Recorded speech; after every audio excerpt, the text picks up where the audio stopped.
আজকে ছিল ১৬ই মার্চ রবিবার। এখন সকাল ৭:৩০টার মতন বাজছে। আজকে বেশ সকাল, সকাল আমি ঘুম থেকে উঠে পড়েছিলাম। আর এদিকে মণিমা বানিয়েছে হচ্ছে দুধ ওটস, যেটা দিদাকে রোজ পাঠায়। জলখাবারে খায়, দিদা ভালোবাসে। অন্যান্য ভাতটা তত খেতে পারে না, সেইজন্য মণিমাই করে পাঠায়।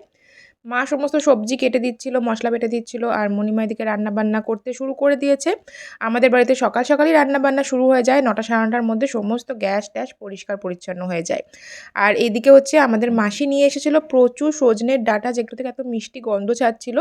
তো কিছুটা আমাদের বাড়িতে দেবে, মানে আমার শ্বশুরবাড়িতে কিছুটা মারা রাখবে। আর আমাদের এই বাড়িটার পেছন দিকে যে পুকুর পাড়টা আছে, সেইখানেও প্রচুর ডাঁটা ধরেছে। কয়েকদিন পরেই সেগুলো পাড়া হবে। আজকে জলখাবারে বাইরে থেকে হচ্ছে আলুর দম, তারপরে হচ্ছে ডালপুরি, মিষ্টি সমস্তই নিয়ে আসা হয়েছিল। এখানে রামপুরহাটের নানুয়ার দোকানের ডালপুরি ভীষণ ফেমাস, সেটাই খাওয়ার ইচ্ছা হয়েছিল, ওই জন্য বাবা নিয়ে এসেছে।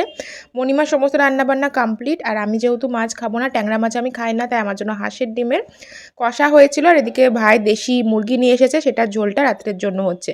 তা করতে করতে ঝুমা জেঠিমা এসে ধোকার ডালনা, হাঁসের ডিমের কষা, বড়া, টক সমস্ত কিছু দিয়ে এলো। তো বুঝতেই পারছো আজকে আমাদের প্রচুর রান্নাবান্নার মেনু হয়ে গেছে। আর তা করতে করতে অপর্ণার কাকুও চলে এসেছে।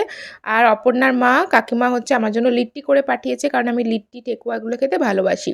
দোল খেলার সময় অপর্ণা ছিল না, অনেকেই তোমরা প্রশ্ন করেছিলে। তো ও বাড়িতে গিয়েছিল, ওর দিদি যেহেতু হায়দ্রাবাদ চলে যাচ্ছে সেই জন্য। তো আজকে এসেছে, আর তার সাথে নিয়ে এসেছিল অনেক রং।